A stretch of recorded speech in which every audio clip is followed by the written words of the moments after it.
Okay, great. Let's look at this question here.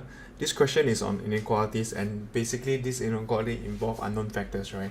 So this is not my question. I think this question is taken from one of the lecture notes question from EJC. So I'm just going to explain this. Basically, this question was asked by my student. So basically, you are given this expression here where you have got a bigger than 1. So now whenever you're solving inequalities question, you have to be very, very, very sensitive about the positivity or whether the constant is negative or positive number, right? So in this case, right, you have got a, which is a positive number. So just bear that in mind, because whether you divide the inequalities both sides with a or not, it does determine whether you need to flip the sign, right? But in this case here, so this is pretty okay. So at a glance, this looks like a very simple question, but then because it involves unknowns for the coefficient, so you may get confused. But you're just going to use the same rules, okay, to try and solve and see whether you could do this question. So what I'm going to do is I'm going to bring the x over to the other side and try and factorize it and see whether I can get anything out of it. So minus x over there, you'll get this. And I'll just gonna make it a single fraction. Here will be x squared minus a, x squared minus a less than 0. So what do I get here is basically a cubic expression on the top, right? So the bottom, basically I'm just gonna try and express the top. I'll get minus x cubed plus ax and minus ax, and this is x squared, and this will be, I'm just going to factorize the denominator, which is x minus a, root a, x plus root a. I'm just going to use the identity a squared minus b squared, right? So this is just basically, I think, factorize it by using a squared minus b squared equals to a plus b, a minus b. So this is alright. Alright, so I'm just going to use that properties there to factorize the denominator. The reason being is because when you go solving inequalities, you try and split it to factors. All right, factors to examine what it will be. So here, negative ax. So could simplify this. What is being left is actually minus x squared minus x cubed over x minus root a, x plus root a. Right. So here, I just have to factorize the numerator as well, because now I have x squared minus x cubed. So I'm just going to factorize the x squared out, and this will be x, this will be 1 minus x, right? Well, that's pretty okay.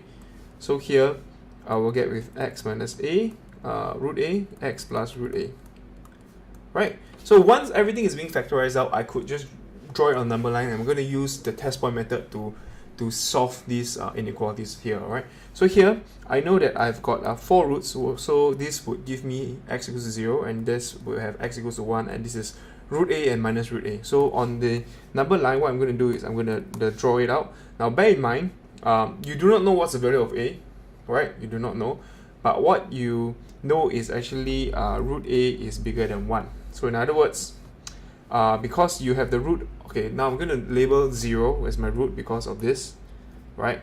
X squared. Then I've got 1. So now I need to place my root a and minus root a. So I know that a is bigger than 1, so means root a is bigger than root 1, right? So root a is 1, okay? So I know the absolute value of root a is definitely bigger than 1, positive 1. So this case here, I know that root a will be in this position, okay? And minus root a, negative root a definitely is on the other end here, okay? So that's alright.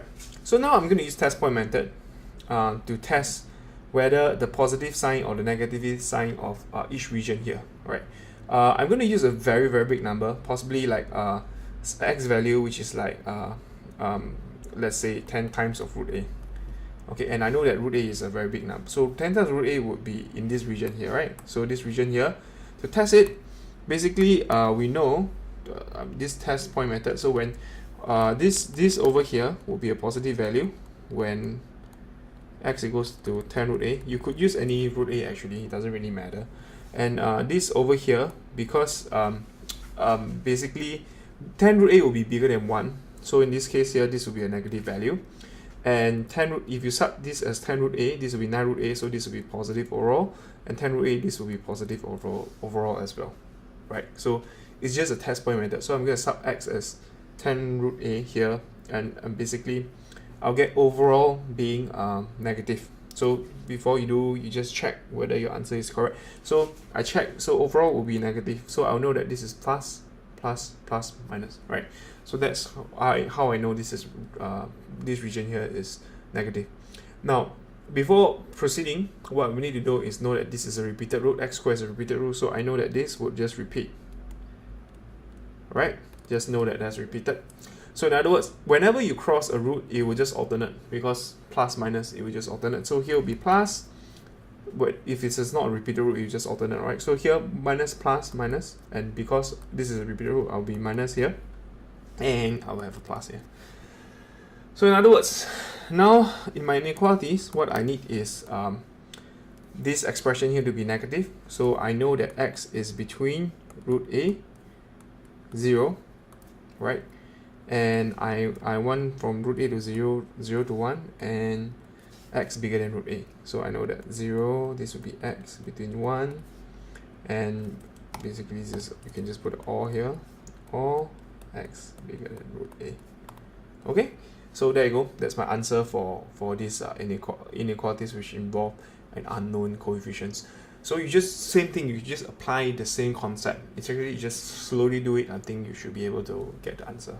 Alright, thank you for watching this video. Any comments, please do leave under the comment sections below.